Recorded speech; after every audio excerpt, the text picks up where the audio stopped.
सबसे पहले चीनियों ने इजाद की थी ये बात, आज से 2000 साल पहले, कि वो आदमी को सोने नहीं देते थे जिसको सताना। उन्होंने बड़ी सस्ती तरकीब निकाली थी। एक कोठरी में उसको खड़ा कर देते थे। कोठरी इतनी सकड़ी होती थी कि वो हिलडुल नहीं सकता था, न बैठ सकता था, न लेट सकता था, और उसके सिर पर बूंद बूंद पानी टपकाते रहते ऊपर से, तो टप टप टप वो उसके सिर पर पड़ता रहता।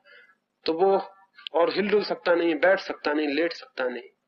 ज्यादा से ज्यादा 12 घंटे, 16 घंटे, 18 घंटे, और आदमी चिल्लाने लगता, चीखने लगता कि मैं मर जाऊंगा, मुझे बचाओ, मुझे बाहर निकालो। वो कहते कि फिर बता दो जो बातें तुम छिपा रहे हो। 3 दिन से ज्यादा साहस से साहस वाला आदमी भी थक जाता।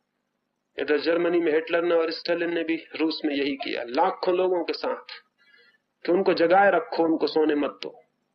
इससे ज्यादा टार्चर किए नहीं जा सकता। किसी आदमी की हत्या कर दो, उससे उतनी पीड़ा नहीं होती जितना उस आदमी को न सोने दो, क्योंकि सोकर ही वो जो खोया है उसे वापस पाता है, और अगर न सो पाए, न सो पाए, न सो पाए तो खोता चला जाता है और वापस कुछ भी उपलब्ध नहीं होता। वो रिक्त और खाली हो जाता है, एम्प्टी हो जाता है। हम सब करीब करीब खाली जैसे लोग हैं, क्योंकि उपलब्ध करने के द्वार हमारे बंद और खोने के द्वार हमारे बढ़ते चले गए। नींद वापस लौटानी जरूरी है, और अगर 100-200 वर्षों के लिए सारी दुनिया में कोई कानूनी व्यवस्था की जा सके कि आदमी को मजबूरी में सो ही जाना पड़े, कोई और उपाय न रहे, तो मनुष्य जाति के मानसिक स्वास्थ्य के लिए इससे बड़ा कोई कदम नहीं उठाया जा सकता। साधक के लिए तो बहुत ध्यान देना जरूरी है कि वो ठीक से सोए और काफी सोए, और ये भी समझ लेना जरूरी है कि सम्यक निद्रा हर आदमी के लिए अलग होगी, सभी आदमियों के लिए बराबर नहीं होगी, क्योंकि हर आदमी के शरीर की जरूरत अलग है, उम्र की जरूरत अलग है, और कई दूसरे तत्व हैं जिनकी जरूरत अलग है। बच्चा जब मां के पेट में होता है 24 घंटे सोता है, क्योंकि उस वक्त बच्चे के सब स्नायु बन रहे होते हैं।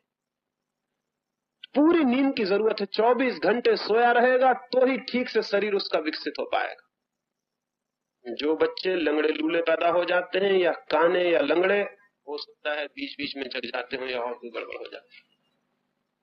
हो सकता है किसी दिन विज्ञान इस बात को समझ पाए कि जो बच्चे मां के पेट में ही किसी तरह से जग जाते हैं, वो बच्चे अपंग हो जाएंगे, उनके कोई अंग विकसित होने से रह जाएंगे।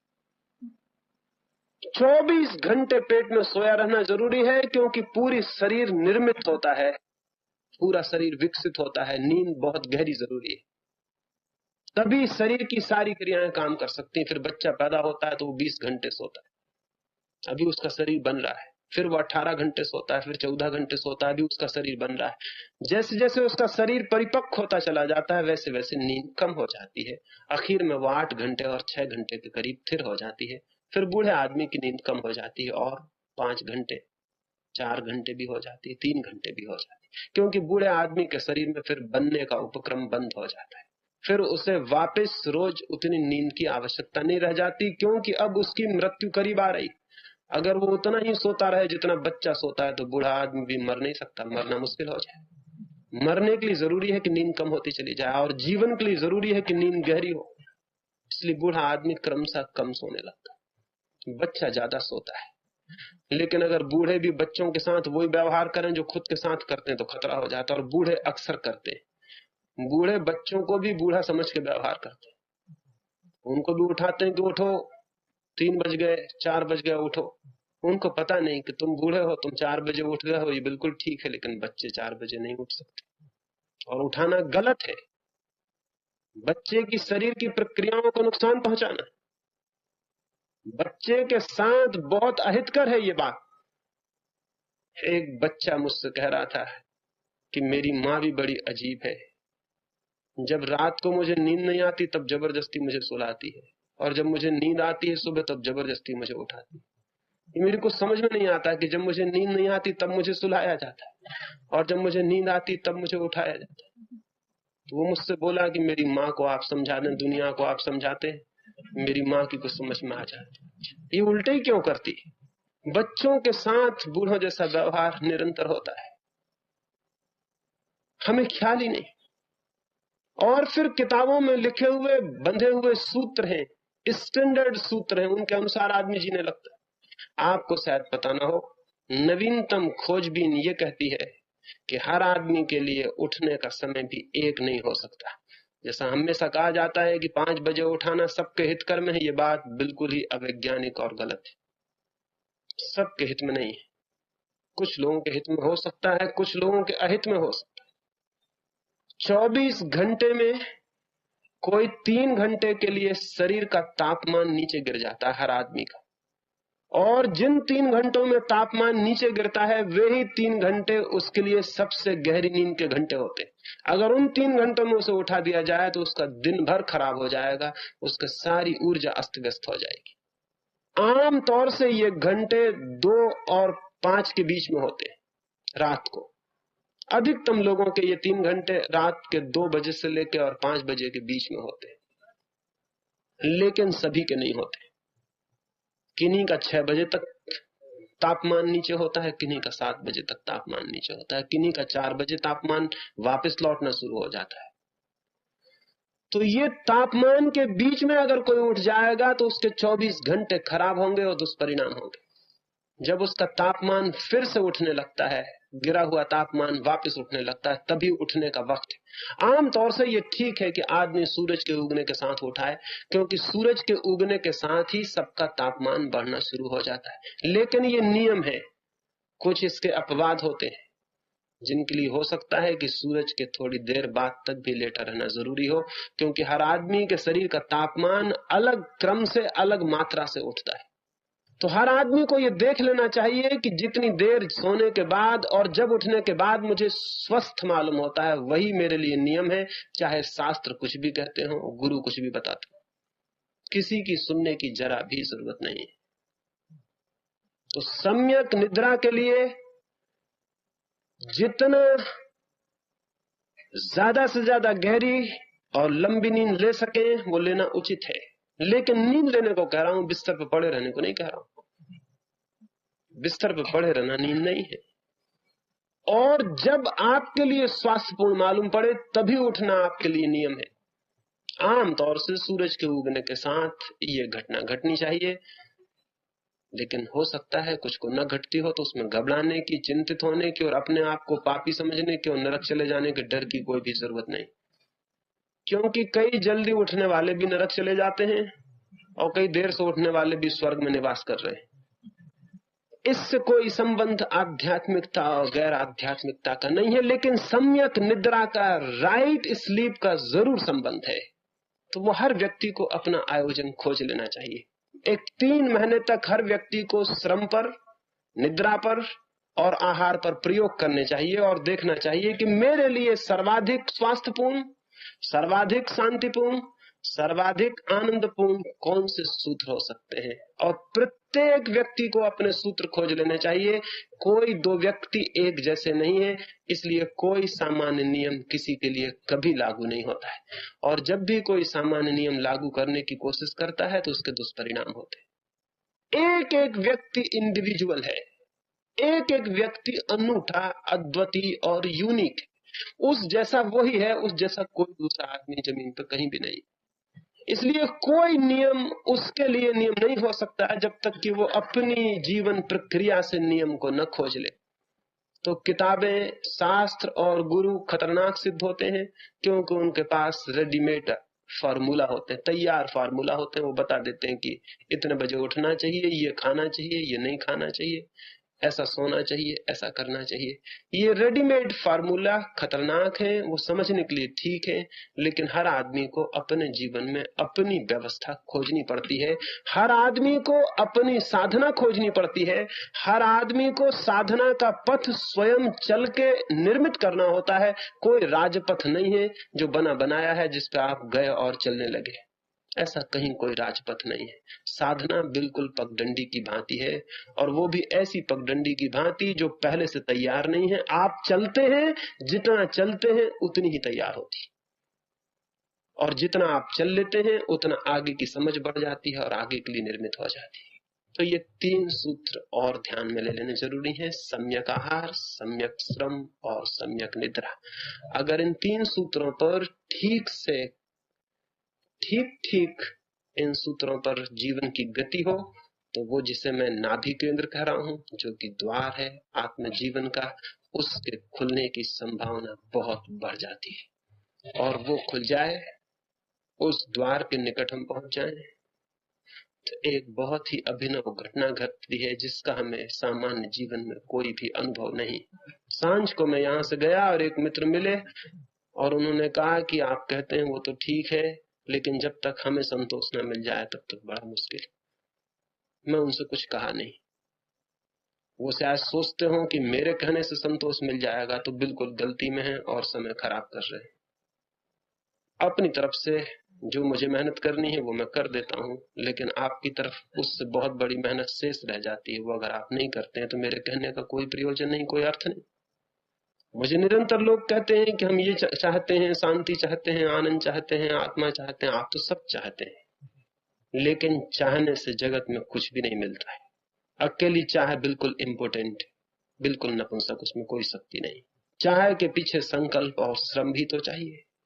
आप चाहते हैं ये तो ठीक, लेकिन उस चाह के लिए आप कितना श्रम करते हैं, उस चाह के लिए आप कितने कदम उठाते हैं, आप क्या करते हैं अपनी चाह के लिए? मेरे हिसाब में तो आप चाहते हैं, इसका एक ही सबूत है कि आप उस चाह के लिए क्या करके बताते हैं, नहीं तो कोई सबूत नहीं कि आप चाहते भी हैं।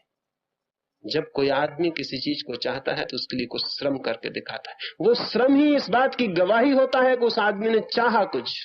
लेकिन आप कहते हैं चाहते तो हम हैं, लेकिन श्रम, उसके लिए कोई संकल्प, वो सब हमारे ख्याल में नहीं।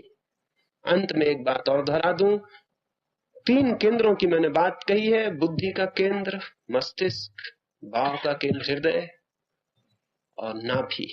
नाभि किसका केंद्र है? विचार का केंद्र है बुद्धि, भाव का केंद्र है हृदय। नाभि किसका केंद्र? नाभि संकल्प का केंद्र है, विल पावर का केंद्र है। नाभि जितनी सजग होगी उतना ही संकल्प तीव्र होगा, विल फोर्स तीव्र होगी, उतना ही करने की दृढ़ता और बल और आत्म ऊर्जा उपलब्ध होती है। या इससे उल्टा सोच लें, जितना आप संकल्प करेंगे, जितना करने का बल लेंगे, उतनी ही आपकी नाभि का केंद्र भी विकसित होगा। ये दोनों अंतर्निर्भर, ये एक दूसरे से संबंधित बातें हैं।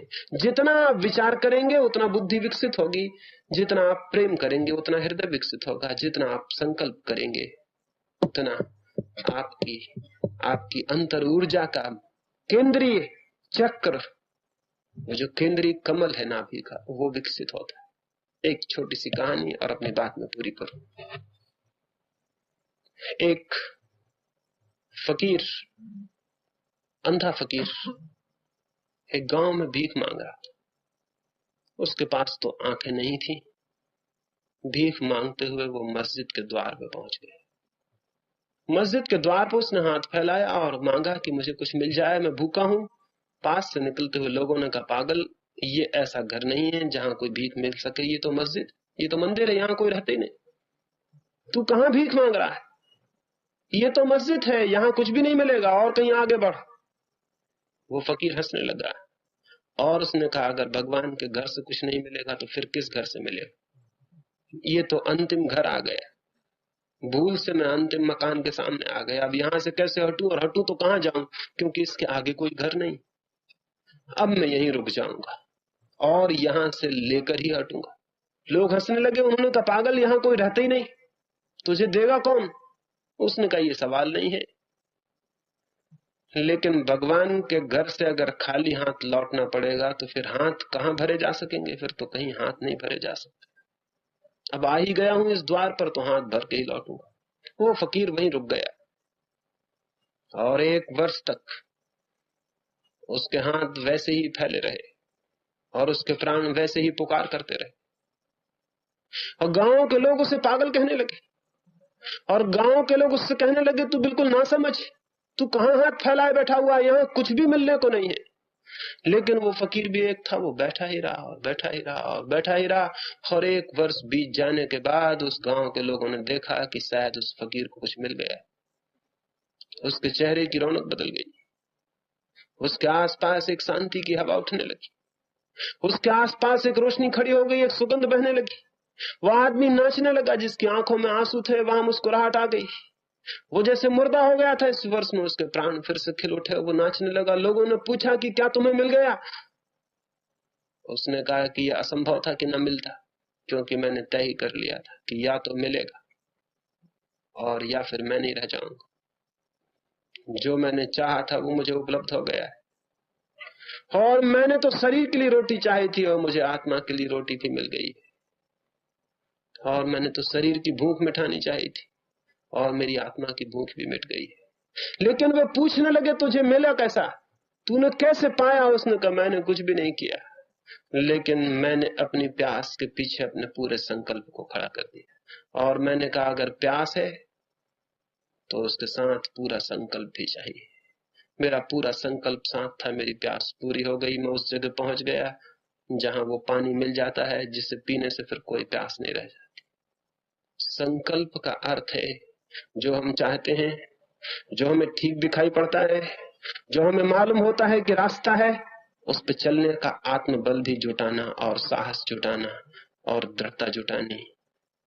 अगर वो नहीं होती तो मेरे कहने से या किसी भी कहने से कुछ भी नहीं हो सकता है, और अगर मेरे कहने से होता तब तो बड़ी आसान बात थी। दुनिया में बहुत लोग हो चुके हैं जिन्होंने बहुत अच्छी बातें कही हैं, अब तक सारी दुनिया को सब कुछ हो गया होता। लेकिन न महावीर कुछ कर सकते हैं, न बुद्ध कुछ कर सकते हैं, न क्राइस्ट, न कृष्ण, न मोहम्मद, कोई कुछ नहीं कर सकता है जब तक कि आप ही करने को तैयार नहीं। गंगा बही जाती है, सागर भरे पड़े हैं, लेकिन आपके हाथ में पाथरी नहीं है और आप चिल्लाते हैं मुझे पानी चाहिए। गंगा कहती पानी है, लेकिन पात्र कहां? आप कहते हैं पात्र की बात मत करो, तुम तो गंगा हो, इतना पानी है इसमें तो कुछ हमें दे दो।